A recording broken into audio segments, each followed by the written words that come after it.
लघुकथा अपेक्षा. अपेक्षा जास्तीच्या कधीच केल्या नाहीत तुझ्याकडून. असेल तसं, असेल त्यात, कोणत्याही परिस्थितीत समाधान मानत गेले. तुझा आनंद, तुझं सुख, तुझं समाधान ह्यालाच मी प्रथम प्राधान्य द्यायचं ठरवलं. तुला कोणत्याही गोष्टीसाठी ओढाताण करू द्यायची नाही. तुझ्यावर जास्तीचा कसलाच भार टाकायचा नाही. जसं चाललंय तसं चालू द्यायचं. मला फक्त तू आणि तुझ्या चेहऱ्यावर उमटणारं हसू, इतकंच काय ते महत्वाचं होतं. हट्ट तर कधीच केला नाही कसलाच. कधी फिरायला जाऊ, मस्त बाहेर जेवू, मनासारखी शॉपिंग करू, हे आणि असेच बेत असतात सर्वसामान्यतः प्रत्येक बाईचे. काही जणी नवऱ्याकडून हट्ट पुरवून घेतात, तर काहींना ते सगळं हट्ट न करतात सहज प्राप्त होतं. तर काही जणी माझ्यासारख्या मनातून खूप वाटत असतं हे सगळं हवंसं, पण कशाला उगीच फुकटचा खर्च आणि वेळेचा अपव्यय, हा विचार करून मनातली इच्छा मनातच दाबून टाकणाऱ्या. तू स्वतःहून कधी म्हणालास, चल आज जाऊ कुठेतरी, तरच लहान मुलासारखी टुनकन उडी मारून तासभर मस्त हेअरस्टाईल, मेकअप आणि तुला आवडतं म्हणून कपाटातल्या साडीच्या ढिगाऱ्यातून एखादी हलकीशी साडी निवडून मस्त चापून चोपून नेसून तयार होते. त्यातही चुकून एखादा फ्रीजमध्ये ठेवलेला गजरा सापडला तर तो त्या आनंदात आणखी भर टाकतो. त्यावेळी तो आठवणीने केसात खोचायला काही विसरत नाही मी. आणि मग तू म्हणशील तिथे, तू म्हणशील तसं, तुझ्यासोबत जितका वेळ मिळेल तितका आनंदात घालवायचा. आणि तो दिवस तशाच प्रकारचा दुसरा दिवस येईपर्यंत मनाच्या कुपीत बंद करून ठेवायचा. वाटलं कधीन तसं पुन्हा जगावं तर मध्ये मध्ये ती कुपी खोलून ते क्षण पुन्हा आठवणींमध्येच जगून घ्यायचे. बस, असं सगळं जे असतं ना, ते असतं माझं सुखाचं आभाळ, आणि मी त्यातच खुश असते. फार कमी जणींची सुखाची व्याख्या ही अशीच असते. हे असं कधीतरी क्वचित मिळणारं सुख सगळ्याच जणींना मंजूर असतंच असं नाही. ते मिळवण्यासाठी वाटेल तो हट्ट, वाटेल ते दिव्य करतात त्या. मी कधी असं केलेलं आठवतं का तुला? बघ जरा जोर देऊन तुझ्या स्मृतीपटलांवर. नाहीच आठवणार. खात्रीने सांगते मी.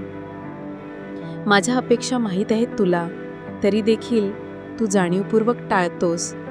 वाटतं एखाद्या वेळी तू सोबत असावंस, तर नेमकं त्याच वेळी तू नसतोस. ऑफिसमध्ये असतोस, तेव्हा वाटलं कधीतरी तुझा आवाज ऐकावा, तर नेमकं त्याच वेळी तू जास्त बिझी असणार. मग हिरमुसायला होतं, खूप रडू येतं. काही गोष्टी ह्या जेव्हा हव्या असतात ना, तेव्हाच त्या मिळाल्या तर बरं असतं. अन्यथा त्या नको तेव्हा आणि नको त्यावेळी मिळाल्या तर त्याचा काहीच उपयोग नसतो. आयुष्य फार कमी आहे. कधीन काय होईल काहीच सांगता येत नाही. जीवनातला प्रत्येक क्षण भरभरून जगता यायला हवा, आणि त्यातही तो आपल्या आवडत्या व्यक्तीला आनंद देऊन तिच्या चेहऱ्यावरची हास्याची लेकर बनून जगता आला ना, तर त्याहून जास्त स्वर्गसुख कशातच नाही, असं माझं मत आहे.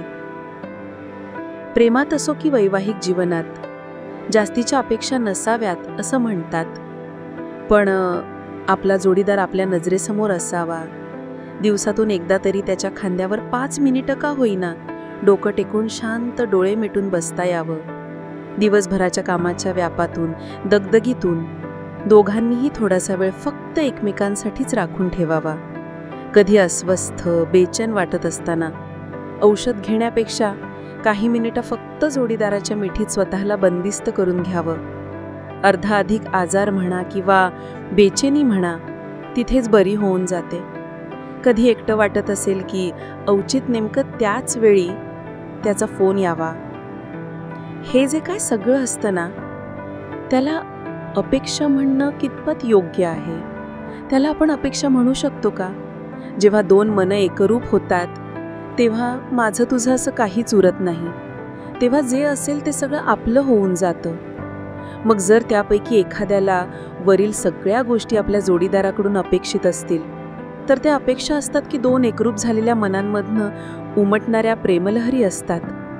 त्याच्या तिच्या अख्ख्या दिवसभरातल्या बिझी शेड्यूलमधून काही मिनिटं, अगदी थोडासाच का होईना, पण दिवसातनं एकदा तरी थोडासा वेळ आपल्यासाठी असावा असं वाटणं म्हणजे अपेक्षा नव्हे, तर त्याला मुद्दाम लावलेल्या ऐसीपेक्षा अचानक अंगावरून गेलेली गार वाऱ्याची झुळूक असं म्हणतात. आणि माझ्यासाठी कधीतरी तू ती गार वाऱ्याची झुळूक बनावस, बस इतकंच वाटतं मला.